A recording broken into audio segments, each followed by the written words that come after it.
अस्सलाम वालेकुम आदाब। मैं कौसर रज़ा परवाना, आप सभी को बहुत बहुत शुक्रिया KRP न्यूज़ में वेलकम। आज बड़ी खुशी की बात है कि मेरे सामने जो बैठी हुई शाइस्ता तवाना जो जन स्वराज से जुड़ी हुई है, एक बेटी भी है समाज की, एक बहू भी है, एक बहन भी है, और किसी का बहन भी है, किसी का बहू भी है, किसी का बेटी है। जब समाज में कोई बेटी आगे बढ़ती तो समाज के हर कौम के आदमी आगे बढ़ते हैं, हर रिलीजन आगे सबसे खुशी की बात है कि एक बेटी होकर एक सीमांचल में एक किशनगंज रहने वाली बात उनकी एक क्षेत्र में आगे बढ़ती है, जन स्वराज से जुड़ा हुआ है। आइए मैं उससे बातचीत का सिलसिला शुरू करेंगे। वो कहाँ से अपनी पढ़ाई लिखाई की, क्यों राजनीतिक में आए और जन स्वराज में क्यों ज्वाइन किए, उसका कारण क्या है और समाज के लिए क्या करना चाहती है। पहले तो आपको बहुत बहुत मुबारक। आप एक समाज की बेटी भी हैं, एक बहू भी है, एक बहन भी है। आप समाज को हर नज़रिए से जानते हैं और समाज को जानते हैं कि एक किस तरह से समाज चलते हैं, और एक समाज सेविक भी है, सोशल वर्क भी आप करती हैं, और एक पढ़ी लिखी आप बेटी हैं। तो सबसे पहले आपको तो बहुत बड़ा मुबारक, आप जन स्वराज से जुड़ी हैं, किसी भी पार्टी से जुड़ी हो, आपका प्रश्न नहीं। तो आपको जन स्वराज में जुड़ने का कारण क्या है? जनस्वराज में जुड़ने का मेरा यही कारण है कि सबसे पहले तो हम अपने समाज के लिए कुछ करना चाह रहे थे। मेरे समाज में जो इतनी बदहाली है, चाहे वो एजुकेशन सेक्टर हो या हेल्थ डिपार्टमेंट हो, या फिर हमारा जो कानून इतना अफसरशाही आ गया है हमारे कानून में, कोई भी काम हमारे यहाँ के लोग करने जानते हैं तो उन्हें बहुत सारी परेशानियों का सामना करना पड़ता है।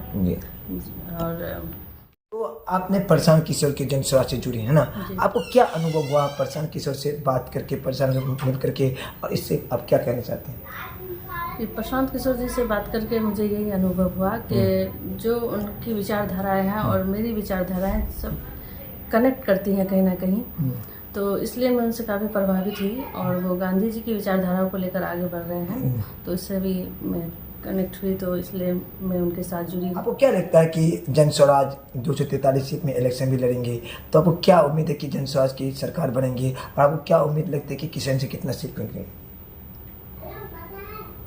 मुझे तो उम्मीद है कि किशनगंज से सीट निकलेगी अगर यहाँ की अवाम समझेगी। यहाँ की अवाम जो प्रशांत किशोर जी कहना चाह रहे हैं, जो हम लोग करना चाह रहे हैं, यहाँ की अवाम समझेगी तो अच्छे खासे इससे में किशनगंज की सीट आएगी। तो प्रशांत किशोर सरकार बनेगी? जी उम्मीद तो है, और मुझे मेरा यकीन भी है कि जमाने की, क्योंकि हमारे पास कोई ऑप्शन नहीं था, हम लोग मजबूर थे, हम लोग उन पार्टियों को वोट करते थे, लेकिन आज जब हमारे पास ऑप्शन है, हमारे पास विकल्प है, तो हम क्यों ना इसका अपने एक खुशकिस्मती समझे और इस विकल्प का हम फायदा उठाएं।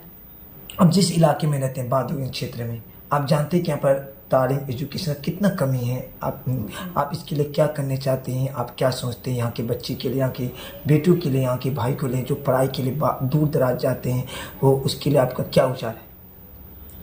जी मेरा तो यही सोच हमेशा से है कि हमारे यहाँ कोई भी कॉलेज तो है, लेकिन कॉलेज में पढ़ाई नहीं हो रही है, अच्छे टीचर्स नहीं है, बस हम लोग जाते हैं, फॉर्म भरते हैं और डिग्री लेकर वापस आ जाते हैं। क्वालिटी एजुकेशन में हमारी नहीं है, तो हम चाहते हैं कि हमारे यहाँ अच्छी क्वालिटी की एजुकेशन हमारे बच्चों को मिले, चाहे वो बेटी हो या बेटियाँ हों, बेटे हों, और उन्हें पलायन ना करना पड़े। क्योंकि जब एक बच्चा, चाहे बेटी हो या बेटा हो, जब घर से बाहर जाता है तो माँ बाप का दिल हमेशा परेशान रहता है, और इसी बात दिन रात वो इसी टेंशन में रहता है कि मेरा बच्चा कैसे क्या कर रहा है, क्या पढ़ रहा है, नहीं कहाँ क्या खा रहा है। और आजकल जो बाहर का माहौल है, जैसे लिंचिंग वगैरह और भी बहुत सारी परेशानियाँ हैं, जिसके लिए हम हमेशा माँ होने के नाते जब हमेशा परेशान रहती हूँ कि बच्चे बाहर हैं, क्या कैसे क्या कर रहे हैं, तो वो परेशानियाँ झेलना ना पड़े, और इसलिए मैं चाहती हूँ कि हमारे यहाँ ही सारी सुविधाएं मौजूद